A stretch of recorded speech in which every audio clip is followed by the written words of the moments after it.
Last turn पे हमने आप लोग को निकालना सिखाया था हाइब्रिडाइजेशन के साथ साथ shape, geometry, all in all. ठीक है, तो कुछ कंपाउंड हम यहाँ पे लिख रहे हैं, तो उनकी शेप आप बताते जाना हमें। जैसे कि एक कंपाउंड है I3 माइनस की शेप निकालिए फटाफट सभी लोग बेटा और आंसर बताइए हमें। I3 माइनस की सभी लोग शेप निकालिए और I3 माइनस की शेप निकालिए और बताइए क्या शेप होगी इसकी फटाफट।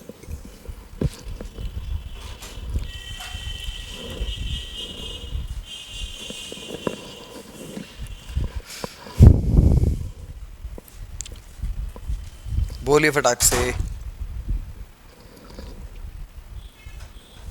Linear linear linear linear linear, very very very good, very good.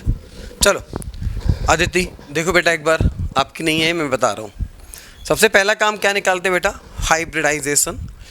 I के वैलेंस इलेक्ट्रॉन होते हैं 7, 7 3 जा 21, एक नेगेटिव है तो इलेक्ट्रॉन हो गए बेटा 22। 8 से ज़्यादा हैं तो 8 से डिवाइड करोगे, कितनी बार जाएगा? 2 बार जाएगा। 8 2 जा 16, 8 दूनी 16, तो 22 में से 16 कैंसिल हो गया तो रिमाइंडर बचा 6।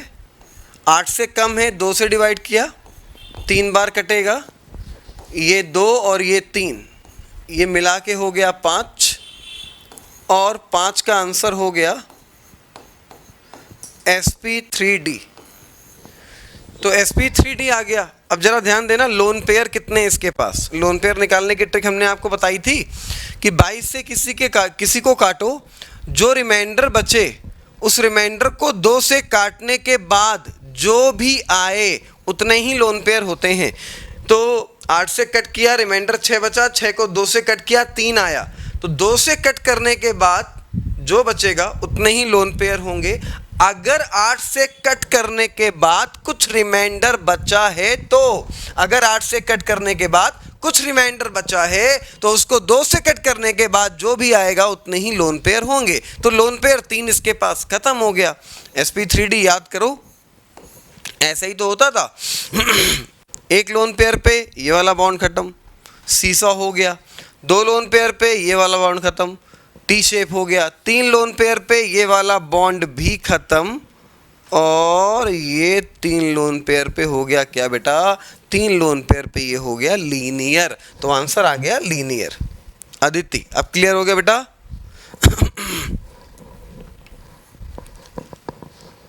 ओके, ठीक बात। चलिए अगला कंपाउंड की निकाल के दिखाइए।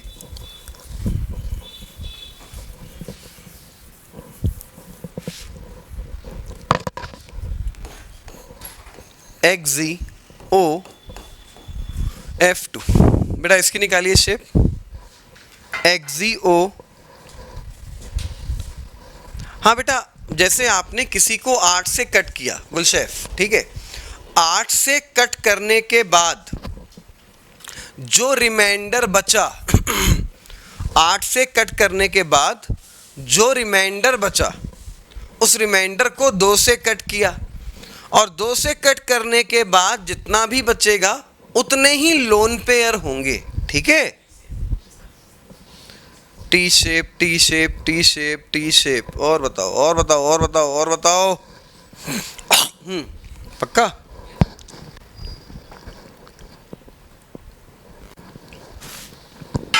चलो साहब देख लेते हैं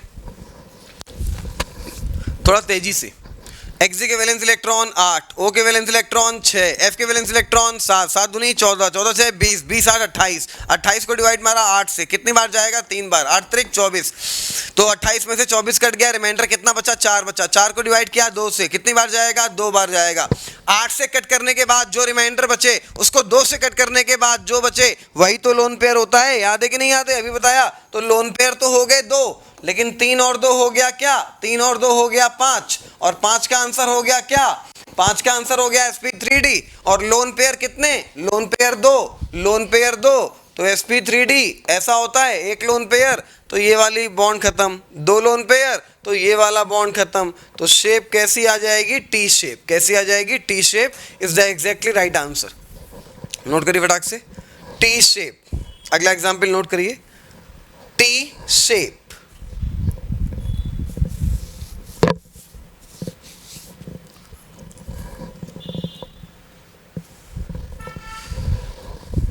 हटाए जब इसको,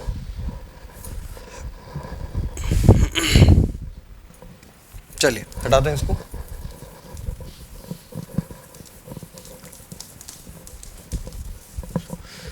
चलो निकालो फटाफट,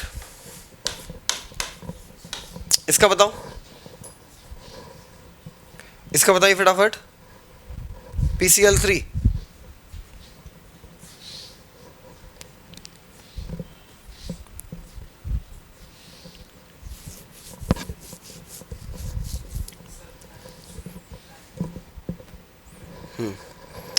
वेरी गुड नूर फातिमा, वेरी गुड बेटा, very good. Pyramidal is the exactly right answer.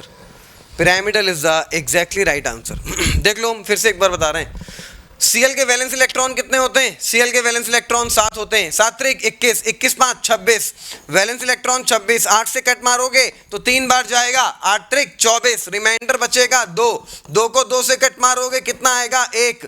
यही जो 1 आया है तो लोन पेयर इसके पास 1 हो गया, और 3 और 1 4 हो गया। 4 का आंसर sp3 हो गया। तो sp3 1 लोन पेयर, sp3 होता है टेट्राहीड्रल। 1 लोन पेयर पे ये खत्म, आंसर आ गया क्या? पिरामिडल। आंसर क्या आ गया? पिरामिडल। बिल्कुल ठीक है, नोट करो फटाक से, फटाफट नोट करो। अगला हम बोलने जा रहे हैं, 5-6 कंपाउंड निकाल के दिखा दो, फिर हम लोग आगे बढ़ते हैं अगले टॉपिक की ओर, that is the bond angle and the Drago's rule.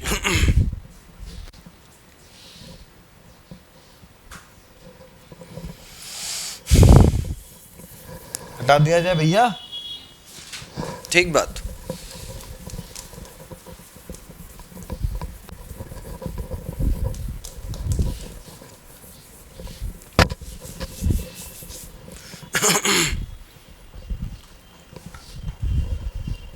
एक कंपाउंड बता रहे हैं अगला, प्लीज सही निकाल के दिखाइएगा सभी लोग। सही निकाल दिया तो हम अगले टॉपिक की ओर बढ़ जाएंगे, बॉन्ड एंगल की ओर। तो पहले हमें इसकी निकाल के दिखाइए फटाफट सभी लोग। इसकी ज्योमेट्री निकाल के दिखाइए, इसकी ज्योमेट्री निकाल के दिखाइए सभी लोग, इसकी ज्योमेट्री निकाल के दिखाइए। ज्योमेट्री क्या होगी? फटाफट बोलिए, फटाफट बोलिए, फटाफट बोलिए, फटाफट बोलिए, इसकी ज्योमेट्री क्या होगी? फटाक से, फटाफट, इतना टाइम नहीं लगे, बहुत टाइम लग रहा है।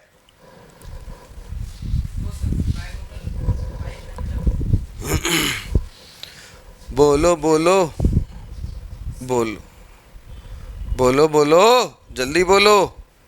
ऑक्टाहीड्रल। अबे हाइब्रिडाइजेशन ना पूछ रहे बेटा, ज्योमेट्री पूछ रहा हूँ। ऑक्टाहीड्रल एक आंसर आया है खुशी का, टेट्राहीड्रल अपूर्वा का। और बोलो, और बोलो। ऑक्टाहीड्रल। और कोई आंसर? ऑक्टा। चलो निकालते हैं भैया, ध्यान देना मेरी बात। इसका हाइब्रिडाइजेशन आएगा sp3d2 और sp3d2।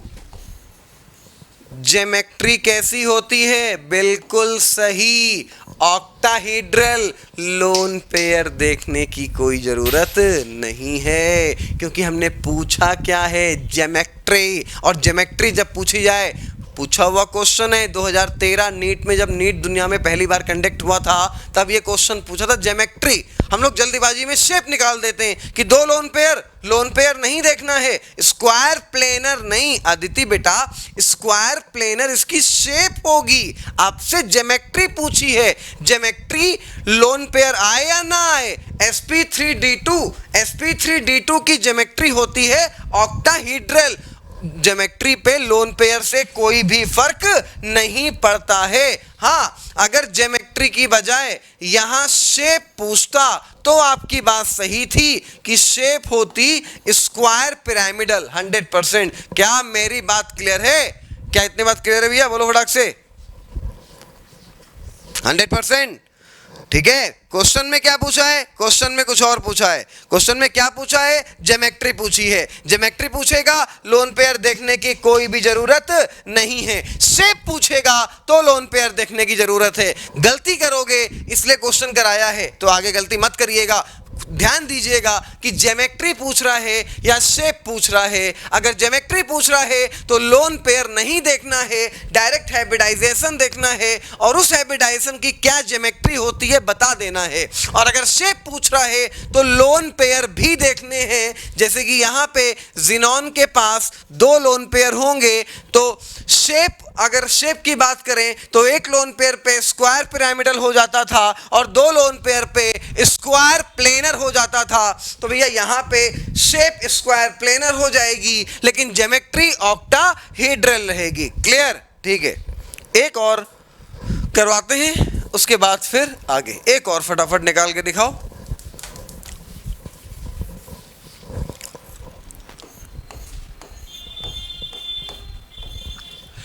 XGF6 ज्योमेट्री भी बताओ, शेप भी बताओ फटाफट।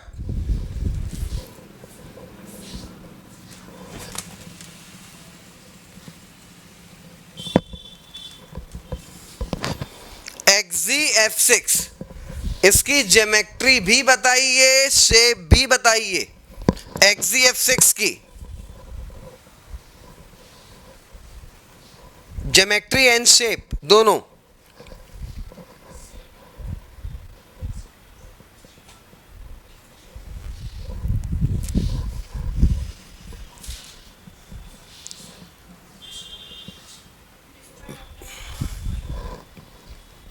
याद करो, याद करो, सिलेबस के बाहर वाला था ये, अलग से लिखवाया था।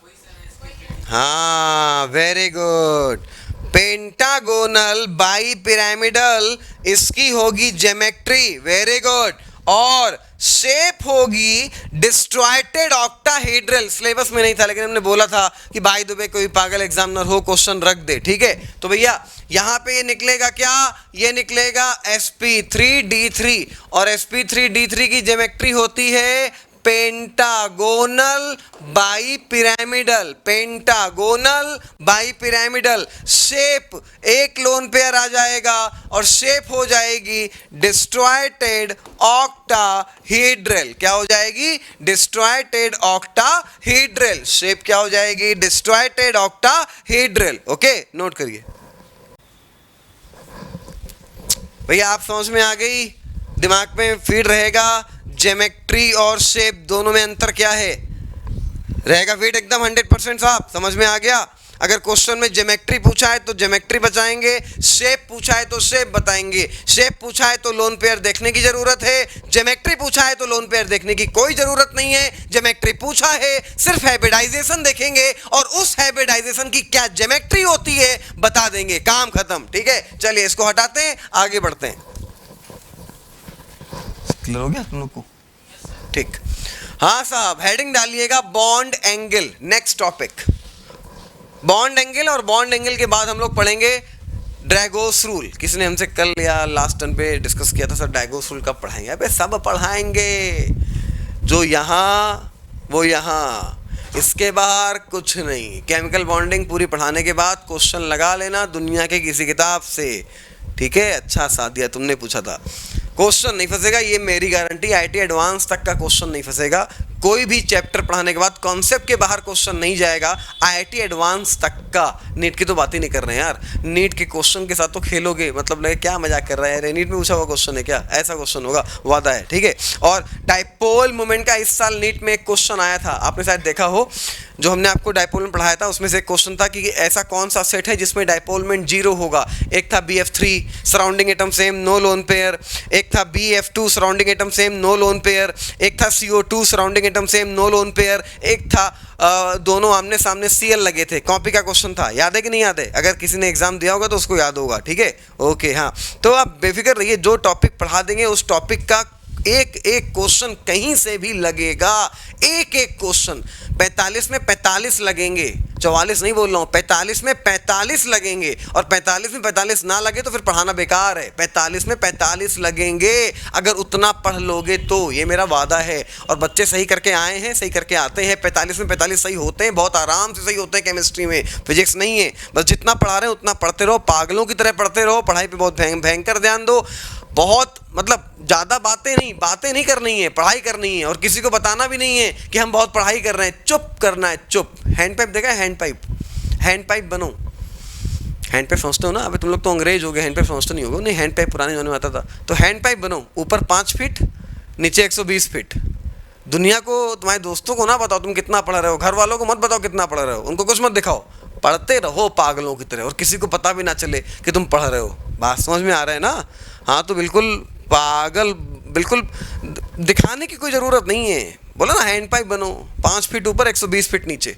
नॉलेज बहुत हो, सब कुछ आता बहुत हो, लेकिन बोलने की ज़रूरत नहीं कि हमें बहुत, जो ये बोलता है ना कि हमें बहुत कुछ आता है, हम ये कर देंगे, हम वो कर देंगे, वो कुछ नहीं कर पाएगा। मुंह से बोलने की कोई ज़रूरत नहीं, करके दिखाने की ज़रूरत है, दैट्स ऑल। इतनी बात एक लाइन सुन लो, करके दिखाने की ज़रूरत है, मुंह से बोलने की कोई ज़रूरत नहीं है। करके दिखा देंगे तो दुनिया तुम्हारे बारे में बोलेगी ना। तुम अगर खुद मुंह से बोलोगे दुनिया तुम्हें टोपा समझेगी, अरे यार पागल है यार कुछ नहीं होना है इसका, मुंह से बोलो। मुंह से नहीं बोलना है, करके दिखाना है, ठीक है। हाँ भैया, चलिए आगे बढ़ते हैं, ज़्यादा बात नहीं करेंगे, टाइम बर्बाद करने की जरूरत नहीं, टाइम बहुत कीमती है। आगे बढ़ते हैं, हम लोग बात करते हैं बॉन्ड एंगल की। यार बॉन्ड एंगल क्या होता है?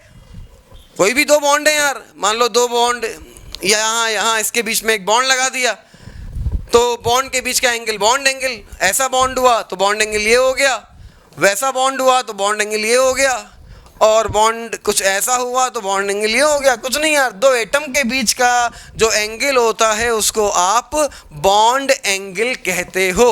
अबे ये सब तो बकवास बात है, मेन बात क्या है वो समझना। एसपी की अगर हम लोग बात करें तो एसपी का जो बॉन्ड एंगल होता है बेटा, वो होता है 180 डिग्री, ठीक है।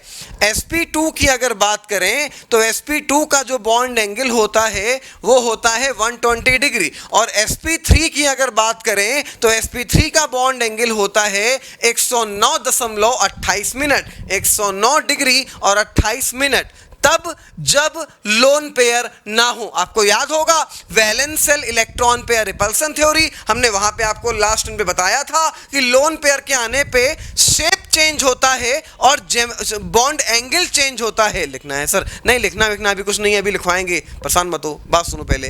हाँ भैया ध्यान देना, हमने आपसे लास्ट टाइम पे बोला था कि लोन पेयर के आने पे, valence shell electron pair repulsion theory में हमने आपसे बोला था लोन पेयर के आने पे शेप चेंज होती है और बॉन्ड एंगल चेंज होता है। शेप जो चेंज होती थी वो हमने आपको लिखवा दी, आपको सब पता है कैसे निकालोगे शेप। बॉन्ड एंगल अगर हम बात करें एसपी की तो 180 डिग्री हमेशा होगा, क्योंकि एसपी के पास कभी भी लोन पेयर नहीं आ सकता। दुनिया में कोई कंपाउंड ऐसा नहीं बना जिसका हाइब्रिडाइजेशन एसपी हो और उसके पास लोन पेयर आ जाए, आ ही नहीं सकता है, इम्पॉसिबल है, ठीक है।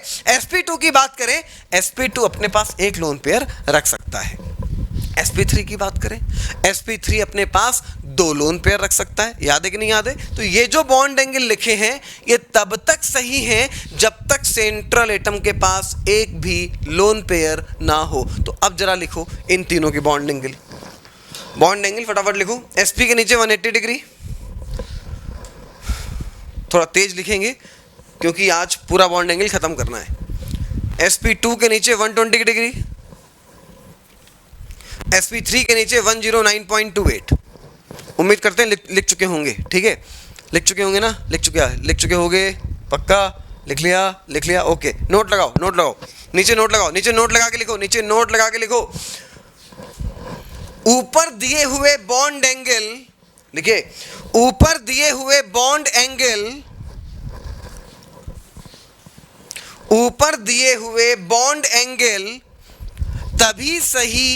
तभी तक सही हैं, ऊपर दिए हुए बॉन्ड एंगल तभी तक सही हैं जब तक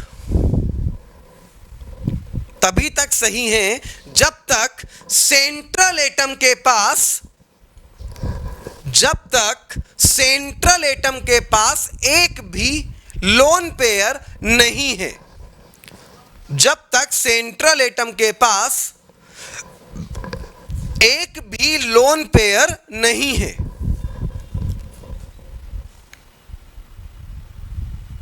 ठीक है साहब, अगला पॉइंट लिखो। लोन पेयर के आने पे, आगे लिखो, लोन पेयर के आने पे, अंग्रेज ना बनना, जैसे बोलने वैसे लिख लेना। लोन पेयर के आने पे बॉन्ड एंगल डिक्रीज करता है। लोन पेयर के आने पे बॉन्ड एंगल डिक्रीज करता है।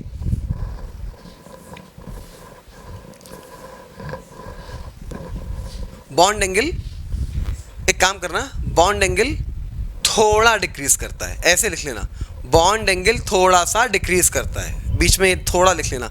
बॉन्ड एंगल थोड़ा सा डिक्रीज करता है। ठीक है साहब, चलिए एसपी की बात तो हम करते हैं खत्म, कोई मतलब नहीं एसपी से, क्योंकि एसपी तो हमेशा 180 होगा, लोन पेयर आ नहीं सकता है। तो एसपी याद रखना, एसपी अगर हाइब्रिडाइजेशन है तो बॉन्ड एंगल हमेशा 180 डिग्री। sp2 है, एक भी लोन पेयर नहीं है तो 120 डिग्री।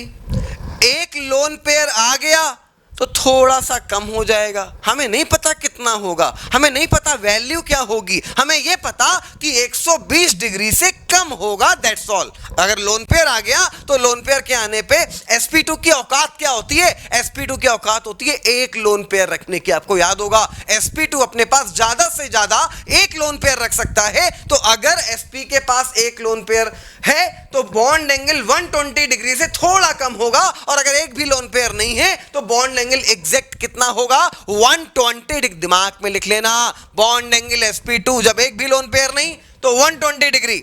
और अगर लोन पेयर आएगा तो ये लिखने की जरूरत नहीं है, वो लिखवा दिया हमने। लोन पेयर के आने पे बॉन्ड एंगल थोड़ा सा डिक्रीज कर जाता है। तो सबसे ज्यादा केस जो बनते हैं वो sp3 से बनते हैं। तो हम sp3 से जितने भी वेरिएबल केस हैं वो सारे करवाने जा रहे हैं, तो sp2 अपने आप क्लियर हो जाएगा। ठीक है, तो हम sp3 स्टार्ट करेंगे। हेडिंग डालना case of sp3, case of sp3, case of sp3। चलिए sp3 के केस में सबसे पहले बात करते हैं साहब अमोनिया की। अमोनिया N के वैलेंस इलेक्ट्रॉन होते हैं 5, 3 चले गए बॉन्ड बनाने, बचे कितने? 2, मतलब एक लोन पेयर है। sp3 का एक्चुअल बॉन्ड एंगल 109 के अप्रॉक्स होता है। एक लोन पेयर के आने पे थोड़ा डिक्रीज हो जाएगा और अमोनिया का बॉन्ड एंगल हो जाएगा 107, जो कि तुम्हें याद रखना पड़ेगा। बॉन्ड एंगल सबके याद नहीं रखने पड़ेंगे, मुश्किल से 3 या 4 कंपाउंड के बॉन्ड एंगल याद रखने पड़ेंगे, बाकी किसी के याद नहीं रखने पड़ेंगे। अमोनिया का बॉन्ड एंगल हो जाएगा 107। अब बात करेंगे भैया हाइब्रिडाइजेशन अमोनिया का क्या होगा? sp3 होगा। बॉन्ड एंगल होना कितना चाहिए? 109 होना चाहिए, लेकिन एक लोन पेयर आ गया तो 109 में से थोड़ा सा कम हो जाएगा, 107 हो जाएगा। चलो वाटर की बात कर लेते हैं। वाटर में O के वैलेंस इलेक्ट्रॉन 6, 2 चले गए बॉन्ड बनाने, बचे कितने? 4। हाइब्रिडाइजेशन क्या होगा? हाइब्रिडाइजेशन होगा साहब sp3 और बॉन्ड एंगल होगा 105। बॉन्ड एंगल होगा 105 डिग्री। क्लियर? बॉन्ड एंगल कितना होगा? 105। ठीक है, क्यों? क्योंकि एक लोन पेयर के आने पे थोड़ा डिक्रीज हुआ था, 2 लोन पेयर आया तो थोड़ा और डिक्रीज हो गया, थोड़ा और डिक्रीज हो गया तो 109 107 से कम होके 105 हो गया। तो इन दोनों का बॉन्ड एंगल नोट करो फटाफट sp3 में। दोनों का बॉन्ड एंगल नोट करिए, 107 105, अमोनिया 107, वाटर 105। याद रखिएगा दोनों का बॉन्ड एंगल की वैल्यू याद रखिएगा। 104 भी तो हो सकता है, 104 भी तो हो सकता है बेटा। गुलशेफ एक्चुअल में क्या है ना कि एग्जैक्ट वैल्यू होती है वाटर के बॉन्ड एंगल की 104.5 104.5 जो एग्जैक्ट वैल्यू होती है। क्लियर मेरी बात? क्या मेरी बात आपको क्लियर है? हाँ, तो एग्जैक्ट वैल्यू 104.5, लेकिन 105 ही लिखा जाता है। वन फ्रैक्शन में नहीं लिखते, 105 लिख लेते हैं। बात समझ में आ गई ना? तो 104 सही है, 104.5 सही है, 105 तक सही है। तो 104 से 105 के बीच में कुछ भी सही है। ओके, ठीक बात। 2 डिग्री कम होता है क्या सर? बिल्कुल मत बोलना आदर्श मेरे भाई, बिल्कुल मत बोलना ऐसा। कुछ महान किताबों में, कुछ गलत किताबों में ऐसा लिखा हुआ है कि एक लोन पेयर के आने पे 2 डिग्री बॉन्ड एंगल कम हो जाता है। गलत लिखा है। बुक में पेट्रोल डालना, आग लगा देना। पेट्रोल ना हो तो हमसे ले जाना, कार से निकाल लेना, चुरा लेना और पूरी बुक में आग लगा देना। ठीक है भैया, ऐसा नहीं होता है मेरे भाई। कुछ बुकों में ऐसा लिखा हुआ है कि एक लोन पेयर के आने पे 2 डिग्री बॉन्ड एंगल डिक्रीज कर जाता है। गलत लिखा हुआ है, नहीं हो सकता है। क्यों? अभी हम तुम्हें आगे दिखाएंगे, तुम खुद बोलोगे हाँ यार ये तो किताब में तो गलत लिखा है। अभी दिखाएंगे अभी। अच्छा पता है किताब वाले बहुत चालाक होते हैं, किताब वाले बहुत चालाक होते हैं।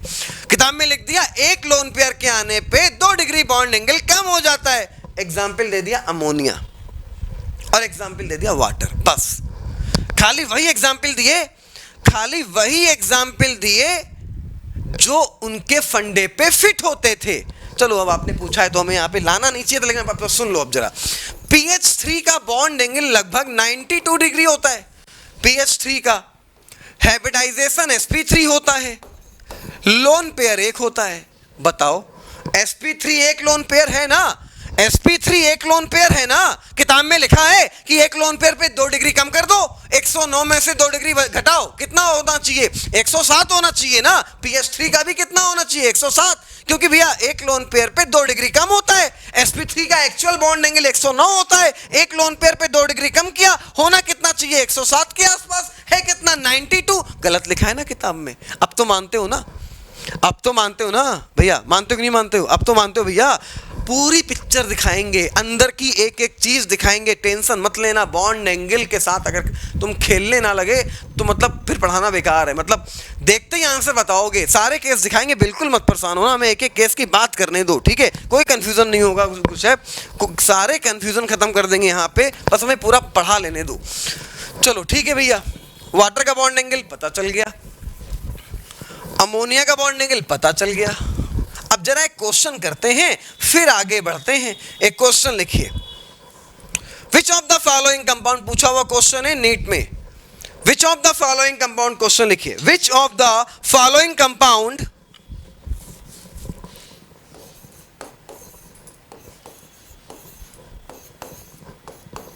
which of the following compound having bond angle, which of the following compound having bond angle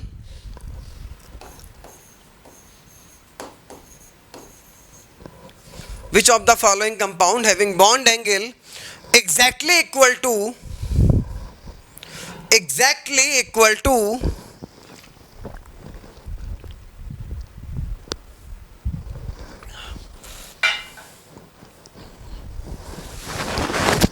109.28, exactly equal to which of the following compound having the bond angle exactly equal to 109.28। Option लिखो, option लिखो।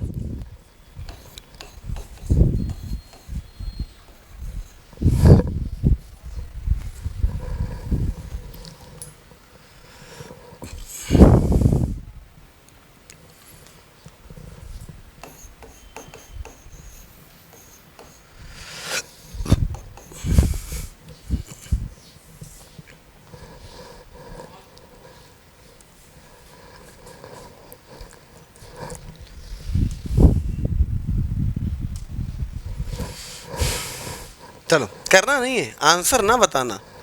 ये question actual में एक point के रास्ते से question करवा रहे हैं, तो आंसर नहीं, बात सुनना मेरी जरा। हाँ भैया ध्यान देना। CCl4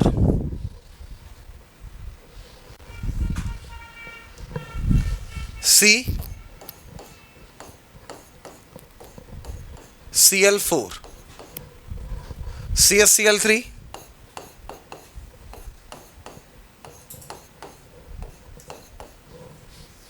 ये CH3 Cl, 4 बॉन्ड हैं, 4 बॉन्ड हैं, 4 बॉन्ड का आंसर बेटा क्या होगा? sp3। यहाँ भी 4 बॉन्ड है, 4 बॉन्ड का आंसर sp3, यहाँ भी 4 हैं, 4 बॉन्ड का आंसर sp3। उस वाले फंडे से निकाल लो या इस वाले से निकाल लो, दोनों से sp3 आएगा, ठीक है। बस हमें थोड़ी बात कर लेने दो बेटा प्लीज, ठीक है भैया। sp3 ये भी है, sp3 ये भी है, sp3 ये भी है। ये क्वेश्चन 2 बार पूछा हुआ है, पता है? क्वेश्चन 2 बार पूछा हुआ है। एक बार क्वेश्चन पूछा था which of the following compound having the bond angle approximate equal to 109.28, answer D था, all of this, answer D था।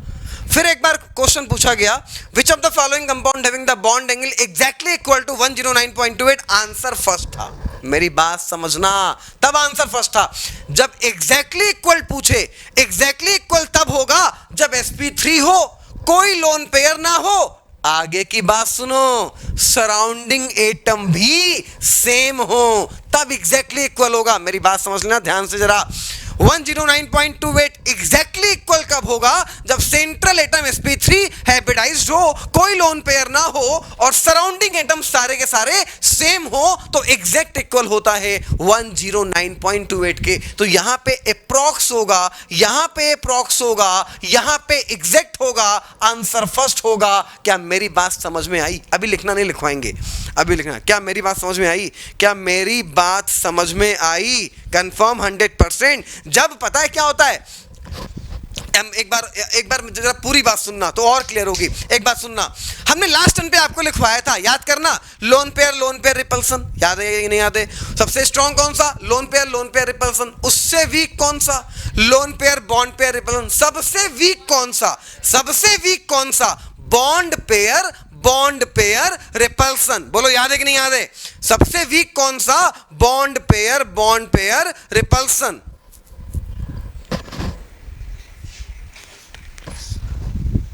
याद है कि नहीं याद है? हाँ भैया ध्यान दीजिएगा जरा। हमने आपसे क्या बोला कि सभी कंपाउंड में सेंट्रल एटम का हाइब्रिडाइजेशन sp3 हो, कोई लोन पेयर ना हो। सेंट्रल एटम का हाइब्रिडाइजेशन sp3 हो, कोई लोन पेयर ना हो, सराउंडिंग एटम सेम हो, सराउंडिंग एटम सेम हो, तब हाइब्रिडाइजेशन एग्जैक्ट इक्वल होता है 109.28 के। उसमें हाँ आपने छूटा हुआ वर्क कंप्लीट कर लें। हाँ बेटा, आपका अगर छूटा है तो उसमें आके आप कर सकते हो, कोई दिक्कत नहीं है। अगर आपकी बॉन्डिंग शुरू की छूटी है तो उस वाले बैच में आके आप कर सकते हो। क्लियर? बिल्कुल कर सकते हो, कोई दिक्कत नहीं, ठीक है। हाँ जो छूटा है वो कर सकते हो, कोई दिक्कत नहीं है, ठीक है। केसेस हाँ तो कर लेना बेटा, कोई दिक्कत नहीं, कोई दिक्कत नहीं। अभी यहाँ बात ना करो, टाइम बर्बाद ना करो यार, इधर ध्यान दो।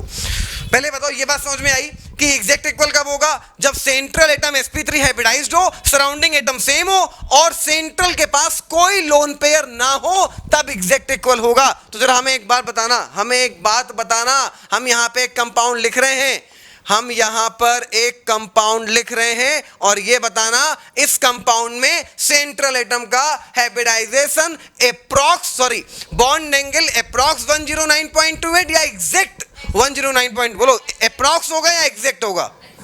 बोलो बोलो बोलो बोलो बोलो बोलो बोलो बोलो अप्रॉक्स या एग्जैक्ट? एग्जैक्ट, बिल्कुल ठीक बात। क्या होगा? एग्जैक्ट। क्यों? क्योंकि sp3 हाइब्रिडाइजेशन है, कोई लोन पेयर नहीं है, सराउंडिंग एटम सेम है, तो आंसर आ जाएगा एग्जैक्ट इक्वल टू 109.28। चलिए नीचे नोट लगा के लिखिएगा। हाँ भैया नीचे नोट लगा के लिखिएगा, इसके नीचे नोट लगा के लिखिएगा। If central atom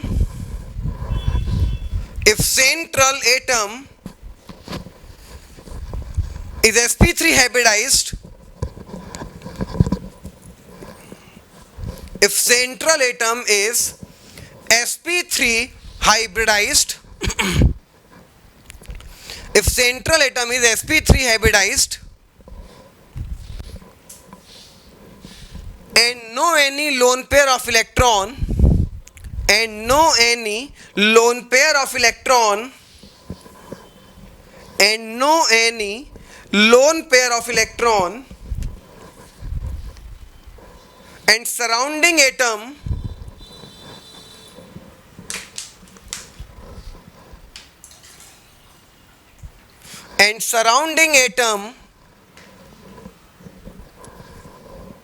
will be same and surrounding atom will be same, then bond angle exact equal to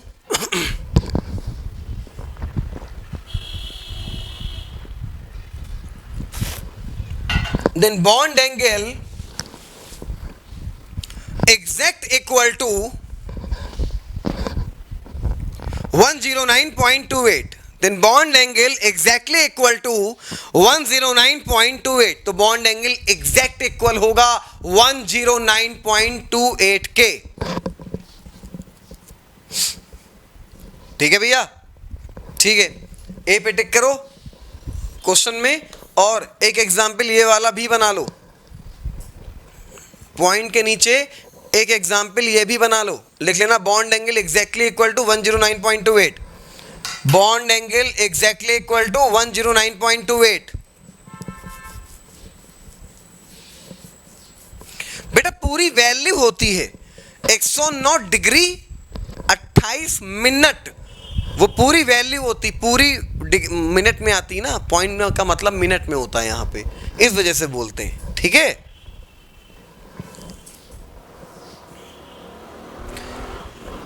जैसे आवर और आवर के नीचे मिनट होता है, मिनट के नीचे सेकंड होता है, तो वैसे डिग्री, डिग्री के नीचे ये जो होता है ना मिनट, पॉइंट के बाद वाले मिनट बोलते हैं। ओके, हाँ बेटा सेकंड एग्जांपल ये नोट कर लो, मीथेन, मीथेन नोट कर लो फटाफट।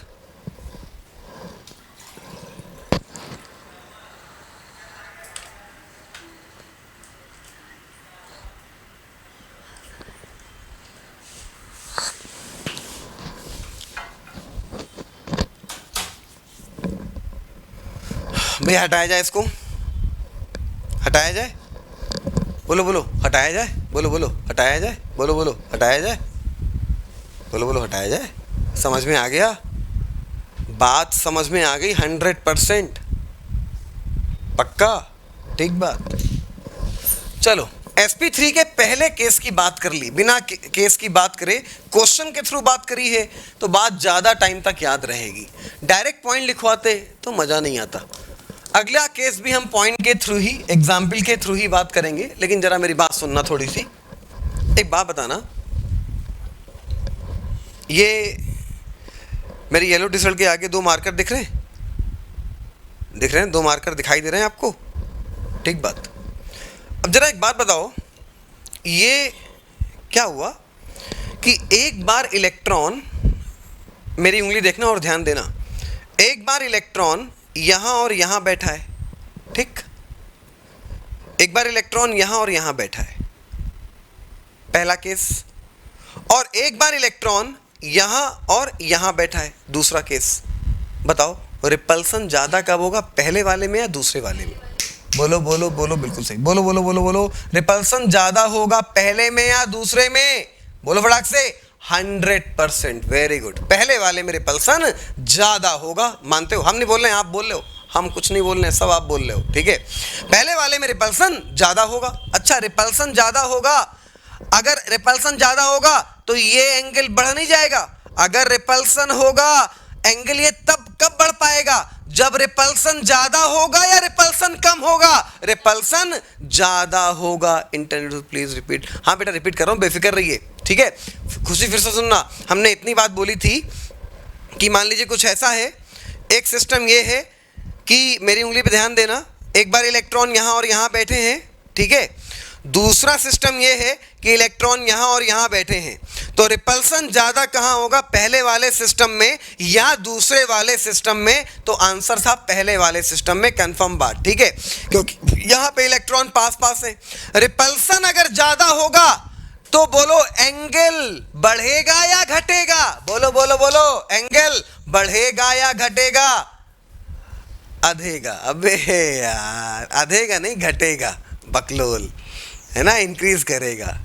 ठीक है, बढ़ेगा पक्की बात है यार। रिपल्सन, अरे यार सिंपल सी बात है यार भाई, ये कुछ ऐसा था, ठीक, अगर रिपल्सन हुआ तो ये दूर दूर जाएगा ना, तो एंगल बढ़ नहीं जाएगा भाई। ये दो एटम थे, मान लो ये दो एटम थे, ठीक, ये दो एटम थे, बीच में रिपल्सन बढ़ा तो एंगल नहीं बढ़ जाएगा। रिपल्सन बढ़ा, बॉन्ड दूर हुए, एंगल नहीं बढ़ जाएगा। ठीक है, लेकिन रिपल्सन कब ज्यादा होगा? जब ये पास में होंगे। अब ये अगर इलेक्ट्रॉन यहां और यहां बैठे हुए हैं तो ऑलरेडी दूर हैं, रिपल्सन ही बहुत कम होगा। रिपल्सन कम होगा तो बॉन्ड दूर नहीं जा पाएगा, बॉन्ड एंगल बढ़ नहीं पाएगा। ठीक है, तो मेरी बात अब आपको पूरी समझ में आएगी।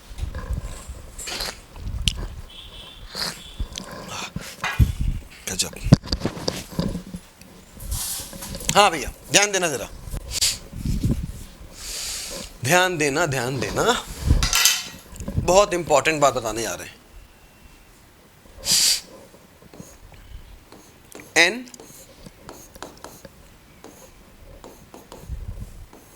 H3, ठीक है, दो एग्जाम्पल के थ्रू हम आपको समझाएंगे।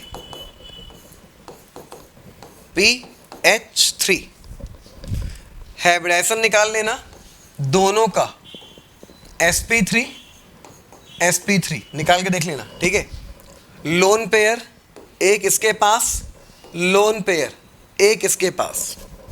अब आपकी वो वाली बात यहाँ पे क्लियर होगी कि सर एक लोन पेयर के आने पे 2 डिग्री बॉन्ड एंगल कम हो जाता है क्या? तो हमने बोला था नहीं, गलत है। तो यहाँ पे वो बात पूरी क्लियर होगी, ध्यान देना जरा।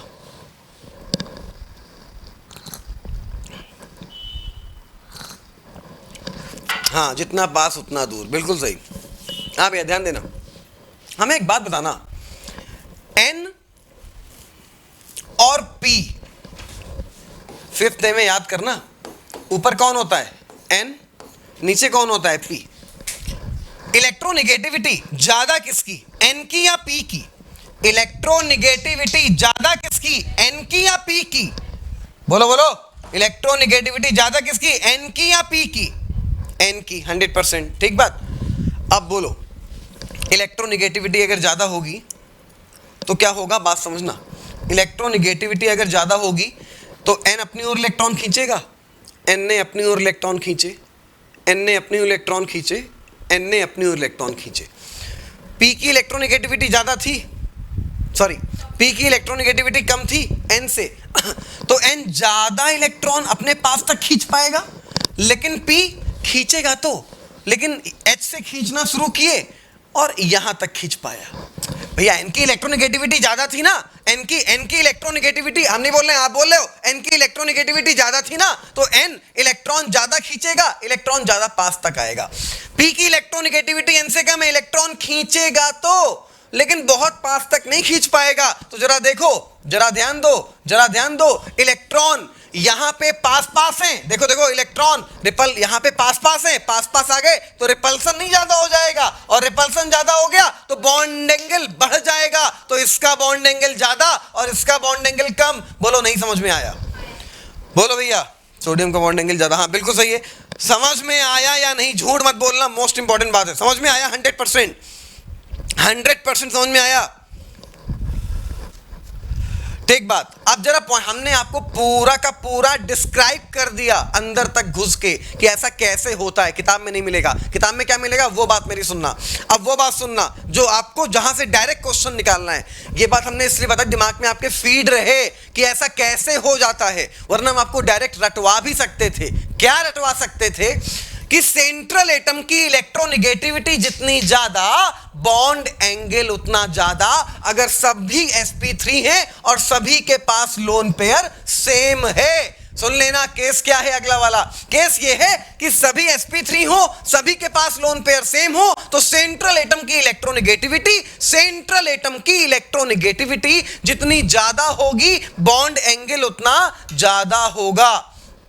ठीक है, लेकिन ऐसा क्यों होगा वो रीजन हमने आपको दिखाया, क्योंकि इलेक्ट्रोनिगेटिविटी जितनी ज्यादा होगी इलेक्ट्रॉन उतना पास आ जाएगा, बॉन्डों के उतना पास आ जाएगा, इलेक्ट्रॉन जितना पास आ जाएगा रिपल्सन उतना ज्यादा हो जाएगा, रिपल्सन जितना ज्यादा हो जाएगा बॉन्ड एंगल उतना बढ़ जाएगा। तो अंदर की चीज हमने आपको बता दी, लेकिन आपको पॉइंट इतना दिमाग में रखना है कि सेंट्रल एटम की इलेक्ट्रोनिगेटिविटी जितनी ज्यादा बॉन्ड एंगल भी उतना ज्यादा। नोट लगा के लिखना शुरू करिए, नोट लगाइए, लिखिए। If all the compound having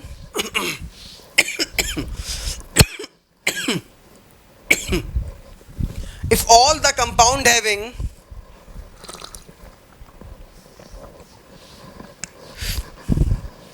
sp3 hybridization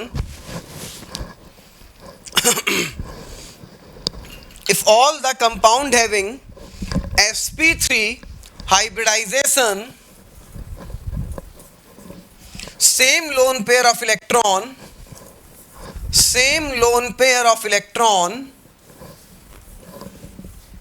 then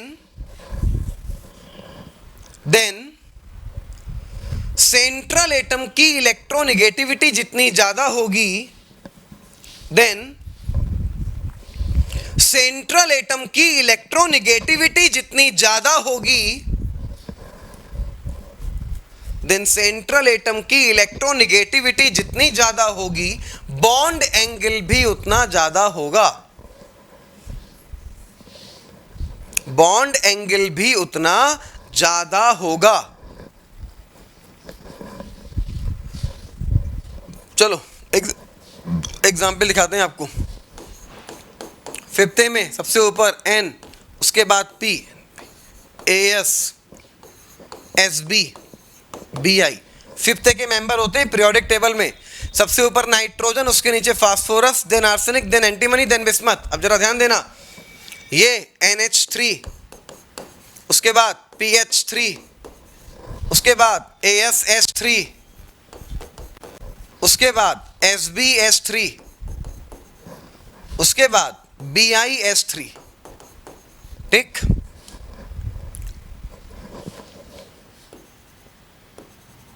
एक लोन पेयर, एक लोन पेयर, एक लोन पेयर, एक लोन पेयर, एक लोन पेयर। सभी का हाइब्रिडाइजेशन क्या होगा निकाल के देखना, सभी का sp3 होगा, सभी का हाइब्रिडाइजेशन क्या होगा, सभी का हाइब्रिडाइजेशन sp3 होगा। अब बताओ, नीचे जाने पे इलेक्ट्रोनिगेटिविटी लगातार घटती है, हमने पॉइंट क्या लिखवाया, पॉइंट सुनना, सभी का हाइब्रिडाइजेशन sp3 हो, हाँ होगा, सभी के पास लोन पेयर सेम हो, हाँ सेम है, 1 लोन पेयर, तो सेंट्रल एटम की इलेक्ट्रोनिगेटिविटी जितनी ज्यादा बॉन्ड एंगल उतना ज्यादा, तो सबसे ज्यादा इलेक्ट्रोनिगेटिविटी N की, सबसे ज्यादा बॉन्ड एंगल NH3 का, उससे कम PH3 का, उससे कम ASH3 का, उससे कम SbH3 का, सबसे कम BiH3 का। ठीक है, तो ऑर्डर हो गया ये घटता हुआ क्रम बॉन्ड एंगल का। अभी नोट मत करना, अभी नोट मत करना, एक एग्जाम्पल और बताएंगे उसके बाद नोट करना साहब। ठीक है, अब मान लीजिए अपन के पास H2O है, ठीक है, H2S है, H2Se है और H2Te है।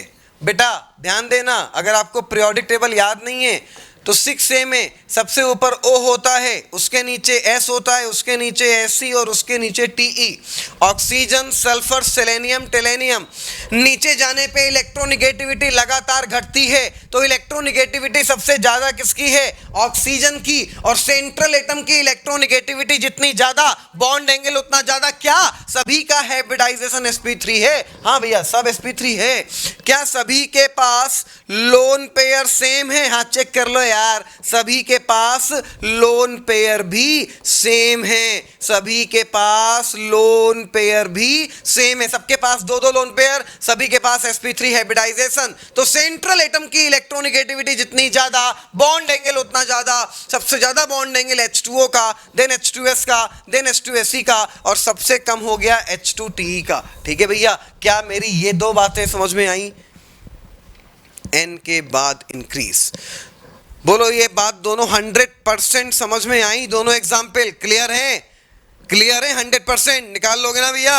ठीक है, चलो फटाफट लिखो। एग्जाम्पल लिखो, एग्जाम्पल लिखो, एग्जाम्पल लिख डालो फटाक से। चलो बेटा एग्जाम्पल लिखो, बॉन्ड एंगल का घटता हुआ क्रम। एक एग्जाम्पल ये वाला, दूसरा एग्जाम्पल ये वाला। बॉन्ड रटना मत, रटना मत, एग्जाम्पल मत रटना, पॉइंट दिमाग में रखना। Hybridization of H2O। खुशी बेटा H2O का हाइब्रिडाइजेशन sp3 होगा बेटा। H2O में O का, क्यों? O का वैलेंस इलेक्ट्रॉन 6, एक H का 1, 2 H का 2। ओके ओके बेटा, 8/2 4, 4 का मतलब sp3। ओके बेटा, नोट कर लो फटाक से।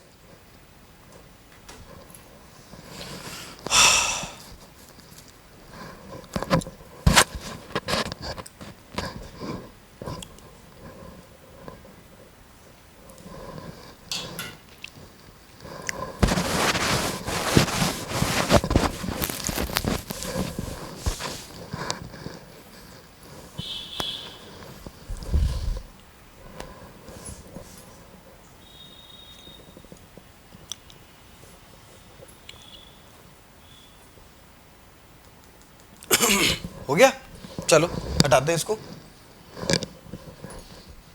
हटा दे भैया।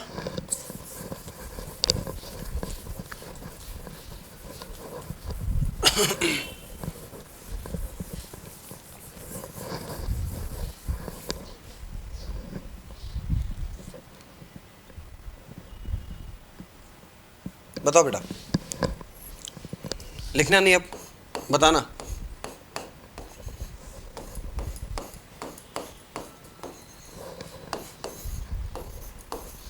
बॉन्ड एंगल ज्यादा किसका होगा? बोलो बोलो फटाक से। दो कंपाउंड लिखे हैं आपके सामने, बॉन्ड एंगल ज्यादा किसका होगा? NF3 NF3 NF3 NF3 NF3 NF3 NF3 NF3 NF3। गलत गलत गलत और गलत। अबे बंगेड़ियों, अप्लाई करने से पहले देख तो लिया करो। हम तुम्हारा गलत कराना चाह रहे थे तो गलत हुआ, क्योंकि अगर डायरेक्ट बता देते तो ज़्यादा टाइम तक याद नहीं रहता, क्योंकि याद अपन लोग को गलतियां रहती हैं। जरा ध्यान देना, क्या इसमें इसके पहले वाला केस अप्लाई होगा? एक्सेप्शन नहीं, घुइया एक्सेप्शन, कोई एक्सेप्शन नहीं है। एक्सेप्शन बकलोल, कोई एक्सेप्शन नहीं बेटा, कॉमन। मेरी बात सुनो, मेरी बात सुनो, कॉमन बात सुनो। इतनी बात बताओ, इतनी बात बताओ, क्या यहाँ पे इसके पहले वाला केस अप्लाई हो रहा है? अरे यार केस क्या था? सभी का हाइब्रिडाइजेशन sp3 हो। हाँ है, ये भी sp3, ये भी sp3। सभी के पास लोन पेयर सेम हो। हाँ है, एक लोन पेयर, एक लोन पेयर। तो सेंट्रल एटम, वहां पे केस क्या था? सेंट्रल एटम की इलेक्ट्रोनिगेटिविटी जितनी ज्यादा, बॉन्ड एंगल उतना ज्यादा। यही केस तो था। अबे सेंट्रल एटम तो सेम हो गया, सेंट्रल एटम तो सेम हो गया, तो अप्लाई कहां से करोगे केस? ये नया केस आ गया। सेंट्रल एटम तो सेम हो गया, तो भैया बात समझ में आ रही है? इसको हटाओ बेटा। सेंट्रल एटम सेम हो गया, बकलोल ही हो तुम भी बहुत बड़े। सेंट्रल एटम सेम हो गया, और अगर सेंट्रल एटम सेम हो गया तो अप्लाई कहां से करोगे भैया? यहां पे तो सराउंडिंग एटम बदल रहा, ये अगला केस है। अच्छा सोचो, अभी तुम्हें दिखाते हैं, अब जरा ध्यान देना। ये N है भैया, ध्यान देना, NF3, ये अगला केस है NF3। और ये N क्या था बेटा? N कुछ भी ले लो, Cl3 ले लो यार, NCl3 ले लो, Ni3, कुछ भी ले लो, कोई फर्क नहीं पड़ता। चलो Ni3 ले लो, ये लोन पेयर, ये लोन पेयर, sp3 sp3, दोनों के दोनों sp3। ठीक, हमें इतना बता दो, F और Cl में इलेक्ट्रोनिगेटिविटी ज्यादा किसकी? F और Cl में इलेक्ट्रोनिगेटिविटी ज्यादा किसकी? F की। ऑब्वियस सी बात है बेटा, 7th A में सबसे ऊपर F बैठता है। 7th A में सबसे ऊपर F, then Cl, then Br, then I। तो जो जितना ऊपर होगा उसकी इलेक्ट्रोनिगेटिविटी उतनी ज्यादा होगी। तो सबसे ज्यादा electronegativity F, then Cl, then Br, then I। Okay चलिए, अब जरा ध्यान देना, F और Cl में इलेक्ट्रोनिगेटिविटी ज्यादा किसकी? ऑब्वियस सी बात है F की। n इलेक्ट्रॉन अपनी ओर खींचेगा, यहां भी n अपनी ओर इलेक्ट्रॉन खींचना चाहेगा, ज्यादा कहां खींच पाएगा, F के कंपेयर में या Cl के कंपेयर में? फिर सुनना, मेरी बात सुनना, हाँ बात समझना, बात समझना। हम चाहते तो डायरेक्ट पॉइंट लिखवा दें आपको, ये सब ना समझाएं, लेकिन एक बार समझा रहे हैं उसके बाद पॉइंट लिखवाएंगे। सुनना, n इलेक्ट्रॉन F से लेगा, वैसे औकात तो नहीं है इसकी, लेकिन ये खींचेगा, यहां n इलेक्ट्रॉन Cl से खींचेगा, तो n की इतनी औकात कि F से इलेक्ट्रॉन ज्यादा खींच पाए? नहीं यार, F की इलेक्ट्रोनेगेटिविटी बहुत ज्यादा होती है, तो n इलेक्ट्रॉन F और Cl में कहां पे ज्यादा खींच पाएगा, F वाले केस में या Cl वाले केस में? इतना बता दो, ज्यादा कहां खींच पाएगा? Cl वाले केस में। मानते हो ना यार? Cl वाले केस में अगर ज्यादा खींच पाएगा, ध्यान देना, Cl वाले केस में अगर ज्यादा खींच पाएगा तो ये इलेक्ट्रॉन ऊपर जाएगा, डायरेक्शन ऊपर की ओर आएगी, यहां भी डायरेक्शन ऊपर की ओर आएगी, तो ये डायरेक्शन अगर हमने ऊपर की ओर बना दी तो ये तो गलत हो जाएगा ना यार, ये तो गलत हो जाएगा। क्यों गलत हो जाएगा? रीजन सुनना, क्योंकि n और f में इलेक्ट्रोनेगेटिविटी ज्यादा किसकी होती है? f की, तो डायरेक्शन तो नीचे की ओर आनी चाहिए, डायरेक्शन तो नीचे की ओर आनी चाहिए, क्योंकि इलेक्ट्रोनेगेटिविटी n और f में ज्यादा किसकी होती है? f की, तो डायरेक्शन नीचे की ओर आनी चाहिए। फिर भैया जो सही है वो बना लेते हैं, जो सही है वो बना लेते हैं, तो डायरेक्शन नीचे की ओर आई, यहां भी डायरेक्शन नीचे की ओर आई। अच्छा, यहां पे n और Cl में इलेक्ट्रोनेगेटिविटी ज्यादा किसकी है? ज्यादा है n की। भैया ज्यादा n की, यहां तो उल्टा हो गया ना, क्योंकि पूरी पीरियोडिक टेबल में सबसे इलेक्ट्रोनेगेटिव f के बाद o के बाद n के बाद s और Cl की लगभग पूरी पीरियोडिक टेबल में ये मोस्ट इलेक्ट्रोनेगेटिव एटम होते हैं। सबसे इलेक्ट्रोनेगेटिव F के बाद O के बाद N, और सल्फर और क्लोरीन की इलेक्ट्रोनेगेटिविटी लगभग बराबर होती है। तो यार यहां तो उल्टा हो गया, N और Cl में इलेक्ट्रोनेगेटिविटी ज्यादा किसकी है? तो इलेक्ट्रोनेगेटिविटी ज्यादा है N की, तो अब इलेक्ट्रॉन तो N अपनी ओर खींचेगा, तो N अपनी ओर इलेक्ट्रॉन खींचेगा। ठीक है, खींच लिया अपनी ओर इलेक्ट्रॉन N ने, तो n ने अगर अपनी इलेक्ट्रॉन खींच लिया तो यहां पे कहानी डाउनवर्ड जा रही है, यहां पे कहानी अपवर्ड जा रही है, यहां पे कहानी डाउनवर्ड जा रही है और यहां पे कहानी अपवर्ड जा रही है। हमें नहीं पता कहां पे रिपल्सन ज्यादा होगा, कहां पे रिपल्सन कम होगा, लेकिन एक बात श्योर है, सेंट्रल एटम दोनों में सेम है, दोनों में सराउंडिंग एटम बदल रहा है, तो इस वाले की इलेक्ट्रोनेगेटिविटी इस वाले से कम होगी। इलेक्ट्रोनेगेटिविटी अगर कम होगी, इसकी इलेक्ट्रोनेगेटिविटी ज़्यादा होगी, तो यहाँ पे इलेक्ट्रॉन ज़्यादा पास नहीं आ पाएंगे, क्योंकि रिवर्स है, क्योंकि सेंट्रल एटम सेम है। यहाँ पे इलेक्ट्रॉन ज़्यादा पास आ पाएंगे तो रिपल्सन ज़्यादा हो पाएगा, रिपल्सन ज़्यादा हो पाएगा तो बॉन्ड एंगल ज़्यादा बढ़ जाएगा। ये सब तुम्हें पढ़ने की कोई ज़रूरत नहीं, इंटरनल चीज़ थी सो हमने बता दी, कभी कहीं काम नहीं आएगी। तुम्हें दिमाग में क्या रखना है वो सुनना, ठीक है? तुम्हें ये सब, इसके पहले भी जो हमने तुम्हें पूरा अंदर की चीज़ बताई थी कैसे हो रहा है, उससे तुम्हें कोई मतलब नहीं है, कहीं काम नहीं पड़ेगा, लेकिन जो एक्चुअल चीज़ है वो पता होनी चाहिए, इसलिए हमने आपको बता दिया। काम क्या पड़ेगा वो सुनना, जो तुम्हें काम पड़ेगा, NF3, NCl3, NBr3, Ni3, सभी का हाइब्रिडाइजेशन sp3, ठीक है? सभी का हाइब्रिडाइजेशन sp3, सभी के पास एक लोन पेयर ऑफ इलेक्ट्रॉन, सभी का हाइब्रिडाइजेशन sp3, सभी के पास एक लोन पेयर ऑफ इलेक्ट्रॉन, ठीक है ना भैया? तो सराउंडिंग एटम की इलेक्ट्रोनेगेटिविटी जितनी कम, बॉन्ड एंगल उतना ज्यादा। तो अब बताओ F, Cl, Br और I में इलेक्ट्रोनेगेटिविटी सबसे कम किसकी? सबसे कम, हाँ, तो सबसे ज्यादा बॉन्ड एंगल किसका हो गया? Ni3, उससे कम NBr3, उससे कम NCl3, सबसे कम NF3। ध्यान रखना कि बदल कौन रहा है, सेंट्रल एटम बदल रहा है या सराउंडिंग एटम बदल रहा है। सेंट्रल एटम की इलेक्ट्रोनेगेटिविटी बॉन्ड एंगल के डायरेक्टली होती है और सराउंडिंग एटम की इलेक्ट्रोनेगेटिविटी बॉन्ड एंगल के इनवर्सली होती है। अब लिखिएगा नोट लगा के अगला पॉइंट, नोट लगा के अगला पॉइंट लिखिएगा। If all the compound having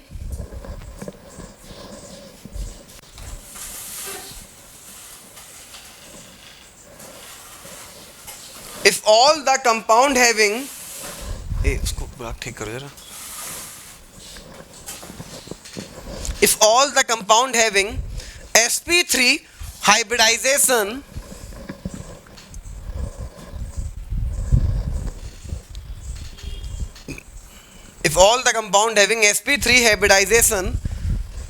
same lone pair of electron,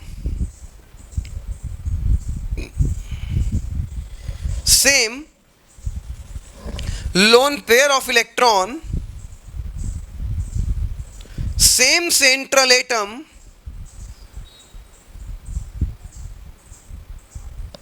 same central atom,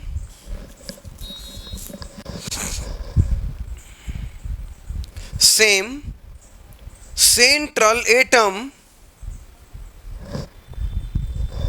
then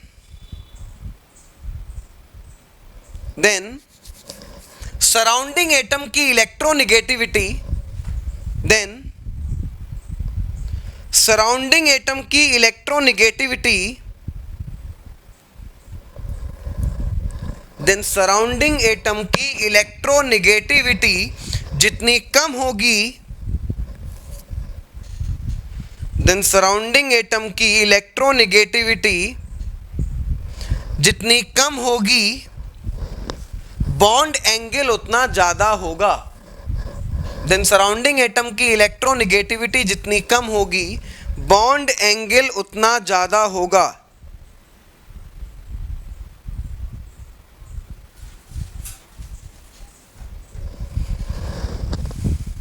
ठीक है, चलिए एग्जाम्पल लिख लेते हैं।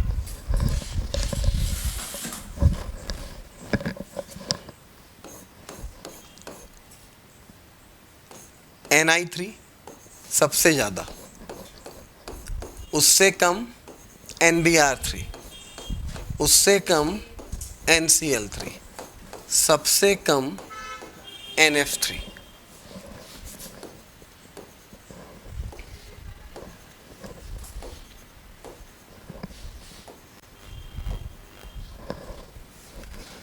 तो बॉन्ड एंगल का ये आपका हो गया घटता हुआ क्रम, बॉन्ड एंगल का डिक्रीजिंग ऑर्डर।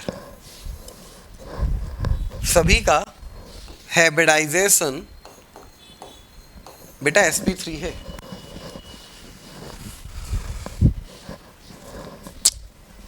ठीक है, एक एग्जांपल और लिख लेते हैं।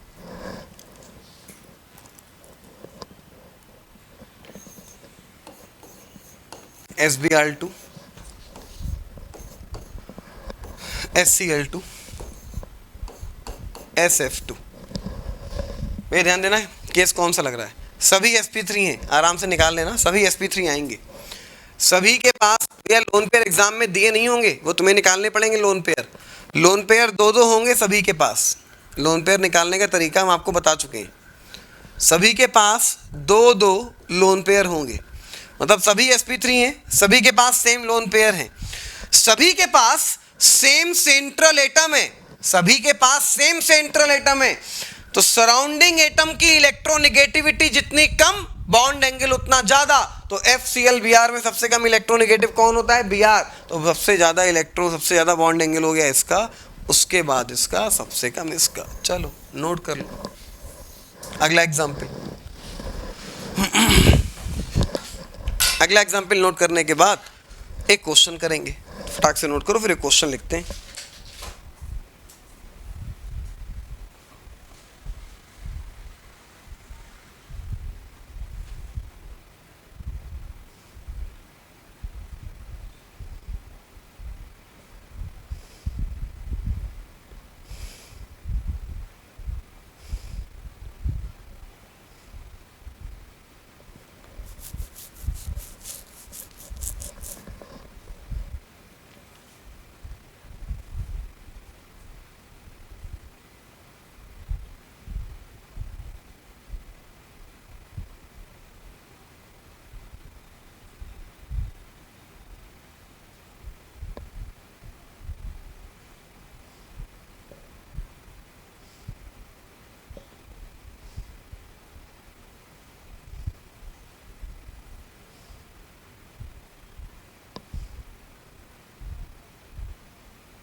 हेलो,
ओके, अब आ रही बेटा?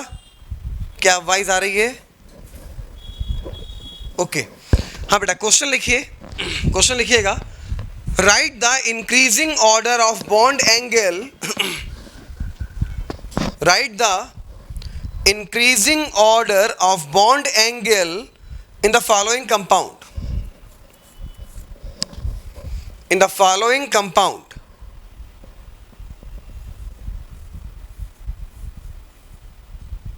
ठीक है, कंपाउंड लिखिए।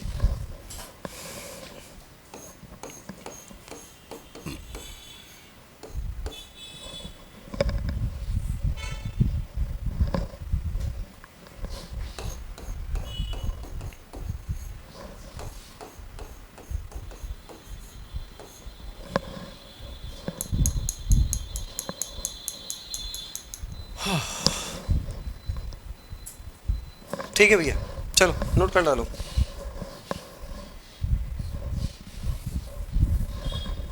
इसके पास जीरो लोन पेयर, इसके पास वन लोन पेयर, इसके पास टू लोन पेयर, सभी का हाइब्रिडाइजेशन निकाल लेना। sp3 sp3 sp3 आएगा, सभी का हाइब्रिडाइजेशन sp3 sp3 sp3 आएगा। सबसे ज़्यादा बॉन्ड एंगल, अब बता दो, अब तो सब बता ही दिया यार हमने, अब तो बता दो सबसे ज़्यादा बॉन्ड एंगल किसका होगा, सबसे ज़्यादा किसका होगा, इतना तो बता दो। बोलो बोलो, सबसे ज़्यादा किसका होगा? पहले वाले का, दूसरे वाले का, तीसरे वाले का?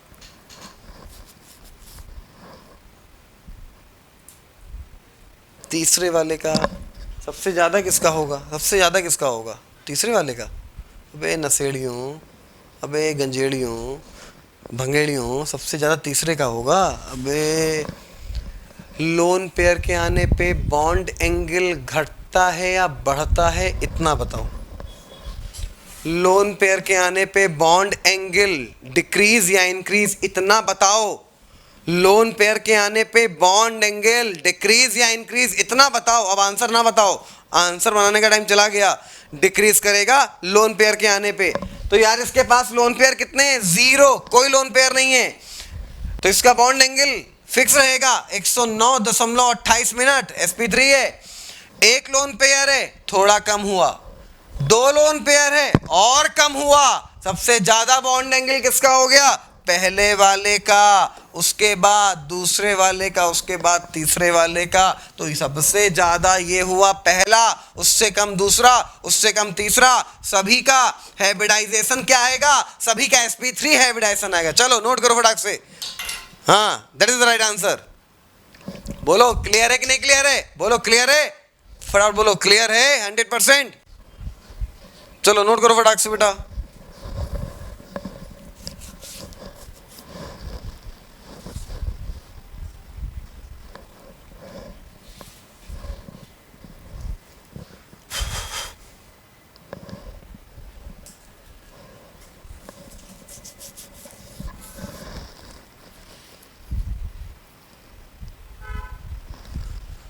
यस सर, अब क्लियर हो गया। अच्छा, अब क्लियर हो गया तो अगला क्वेश्चन सही बताओगे? बोलो फटाक से, अगला क्वेश्चन सही निकाल के दिखाओगे? निकाल के दिखाओगे? चलो निकालो, लिखो फटाक से। राइट द, अगला क्वेश्चन लिखिए, राइट द इंक्रीजिंग ऑर्डर। ये डिपेंड करता है क्वेश्चन कैसा है, फिर बेटा बहुत पिटाई होगी। Right the increasing order of bond angle, right the increasing order of bond angle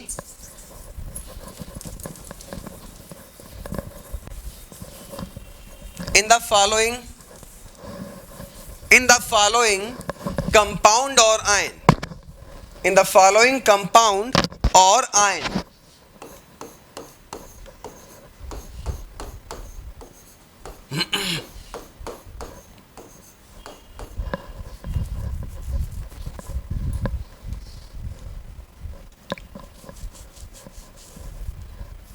चलो नोट करो फटाक से।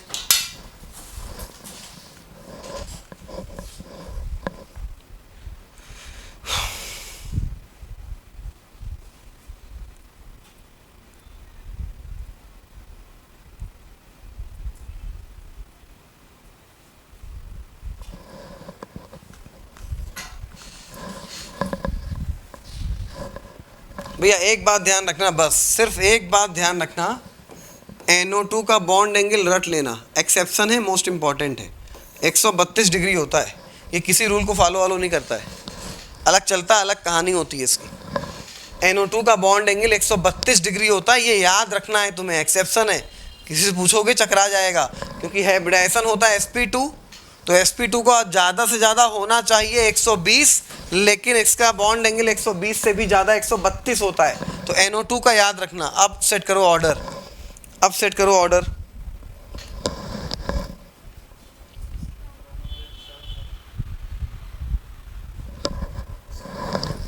अब बताओ सबसे ज़्यादा बॉन्ड एंगल पहले का या दूसरे का या तीसरे का? बताओ, पहले का।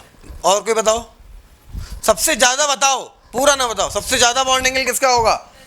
फर्स्ट, सेकंड या थर्ड? सबसे ज्यादा बॉन्ड एंगल फर्स्ट, सेकंड या थर्ड? फर्स्ट।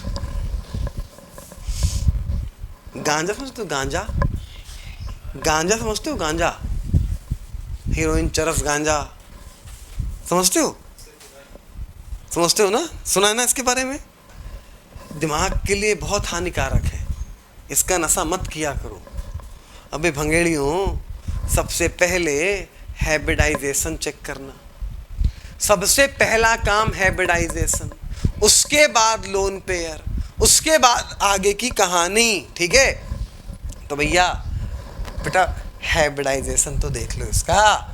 N के वैलेंस इलेक्ट्रॉन 5 होते हैं, O के वैलेंस इलेक्ट्रॉन 6 होते हैं, 6 दूनी 12, 12 5 17, एक प्लस आया, एक इलेक्ट्रॉन कम हुआ, 16 बचा, 8 से ज्यादा है तो 16 को 8 से डिवाइड किया, 2 आया, 2 का आंसर sp हुआ। sp का बॉन्ड एंगल कितना लिखवाया? 180 डिग्री। 180 से ज्यादा कुछ बॉन्ड एंगल होता ही नहीं है। बात समझ में आई कि नहीं समझ में आई? बस देखा, हाँ सही है, 132, ये आला आंसर हो गया। क्या करना है यार, हटाओ, काहे को निकालने, टाइम बर्बाद करें, मेहनत करें, दिमाग लगाने की क्या जरूरत है? सबसे पहले क्या चेक करोगे? सबसे पहले चेक करोगे हाइब्रिडाइजेशन, ठीक है? सबसे पहले क्या चेक करोगे? हाइब्रिडाइजेशन। क्या आया? sp। चलो अब इसका भी तो चेक कर लो।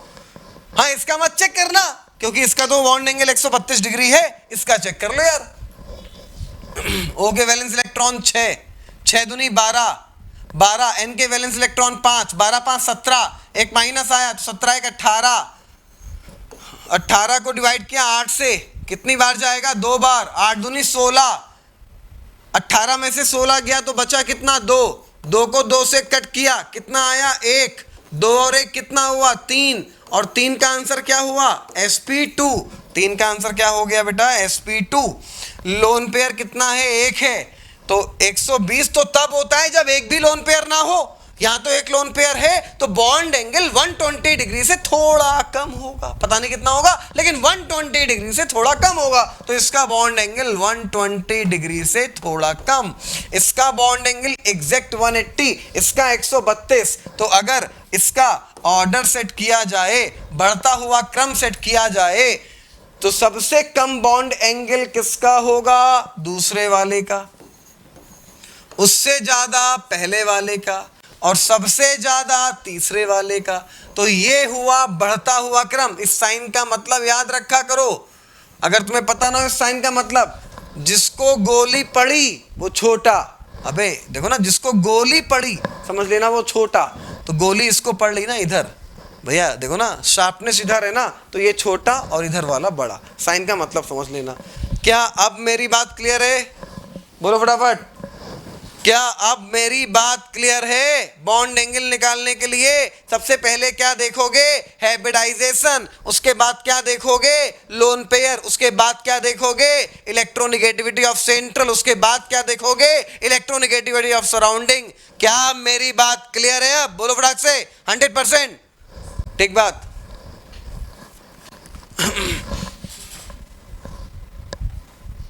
मैं इसको हटा दिया जाए, इसको हटाया जाए। चलो अगला क्वेश्चन लिखो। राइट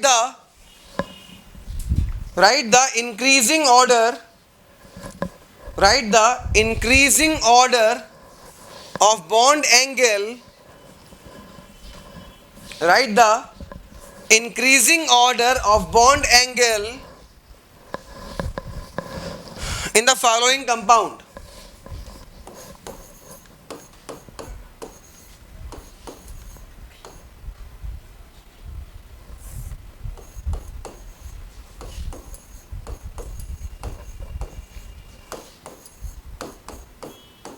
चलो लिखो फटाफट।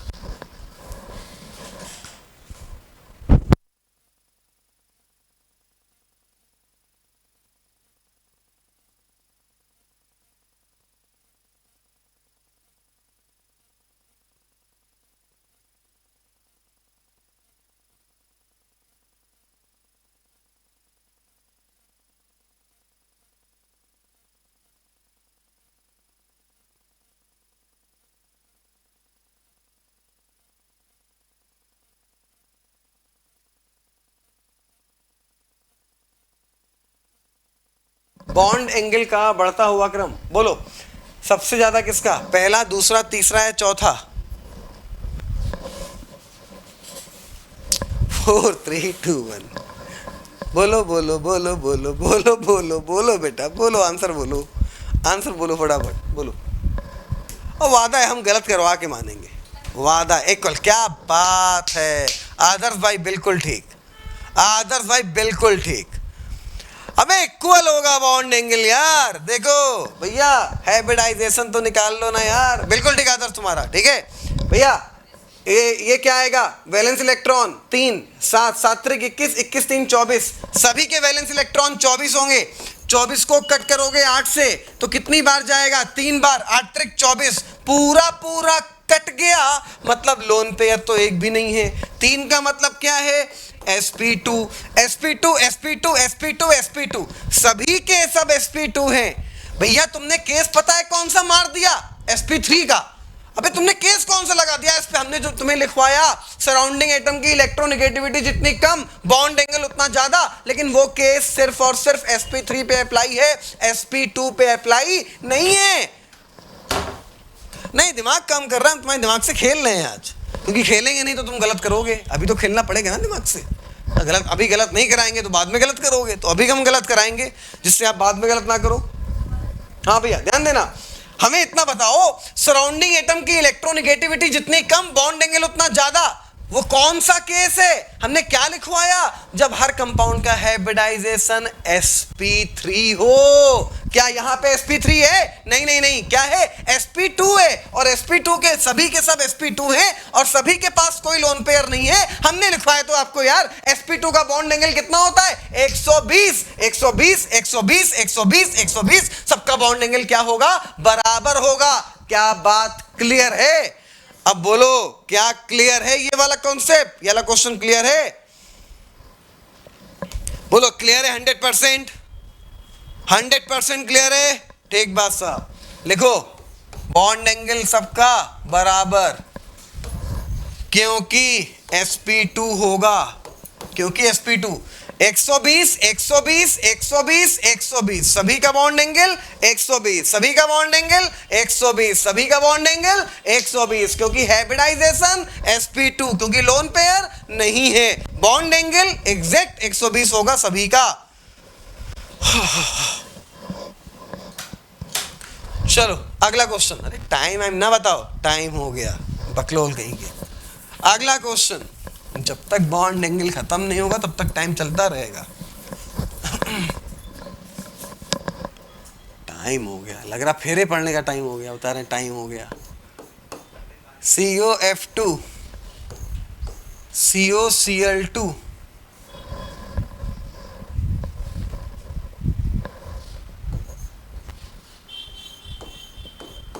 बॉन्ड एंगल का बढ़ता हुआ क्रम। प्लीज हाथ जोड़ के विनती है, हाथ जोड़ के विनती है, हाथ जोड़ के विनती है। पहले हाइब्रिडाइजेशन, चलो हम वो बता दे रहे हैं।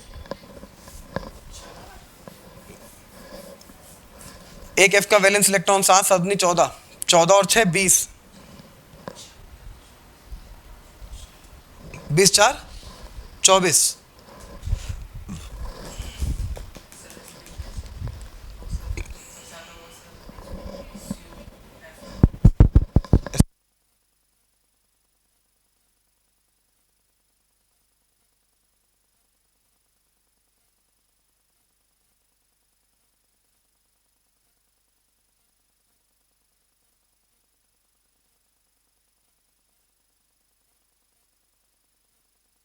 हेलो, हाँ भैया, हाइब्रिडाइजेशन क्या आ रहा है बताओ बेटा, हाइब्रिडाइजेशन क्या आ रहा है? पहले तो हमें बताओ सभी का हाइब्रिडाइजेशन क्या आ रहा है, बॉन्ड एंगल की बात बाद में।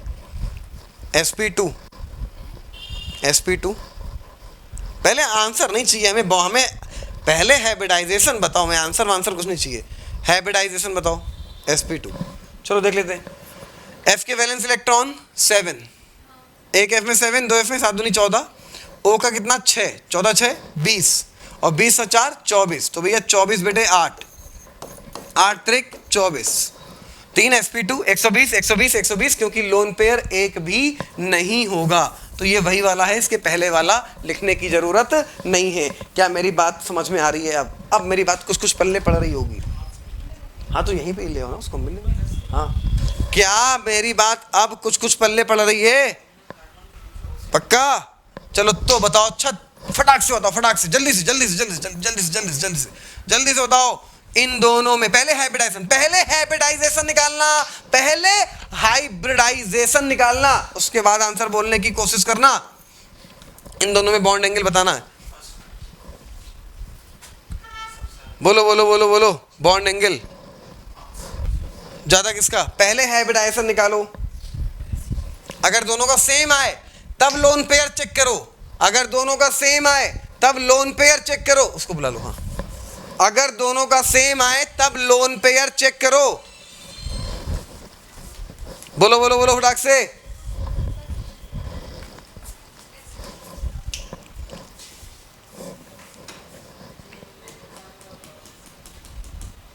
SO3 का ज्यादा होगा। क्या क्या बात, क्या बात, क्या बात, very good very good, SO3 का ज्यादा होगा। ठीक है, अब समझ में आ गया, क्योंकि यहां पे आप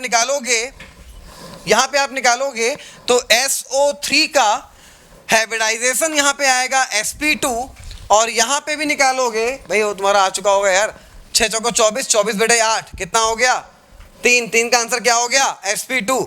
SO2 का निकाल लो, 6 3 18, 18 बेटे 8, 18 बेटे 8, 18 बेटे 8, 2 2 बेटे 2 1, 2 1 3, sp2। लेकिन यहाँ पे एक लोन पेयर होगा, यहाँ पर एक लोन पेयर होगा, और यहाँ पे एक भी लोन पेयर नहीं, दोनों के दोनों sp2, दोनों के दोनों sp2। अब क्या देखोगे? लोन पेयर, यहाँ पे लोन पेयर कितने हैं? 0, यहाँ पे लोन पेयर 1, लोन पेयर आएगा तो बॉन्ड एंगल घटाएगा, लोन पेयर आएगा तो बॉन्ड एंगल घटाएगा, तो बॉन्ड एंगल कम किसका होगा, पहले का या दूसरे का, दूसरे का कम होगा, पहले का ज्यादा होगा।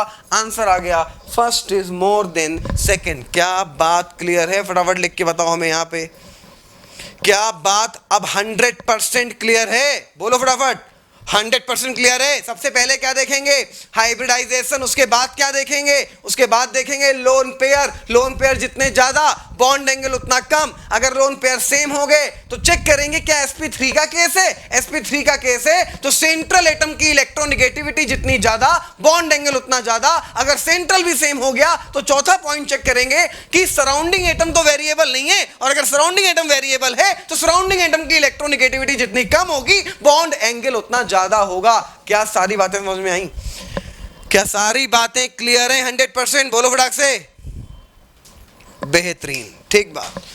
Thank you so much. आज की क्लास अपन लोग यहीं पे रोकते हैं। नेक्स्ट टर्न पे हम लोग डाइगोस रूल पढ़ेंगे। बॉन्ड एंगल जरा सा बचा हुआ है, वो खत्म करने के बाद डाइगोस रूल करेंगे नेक्स्ट टर्न पे। Thank you so much.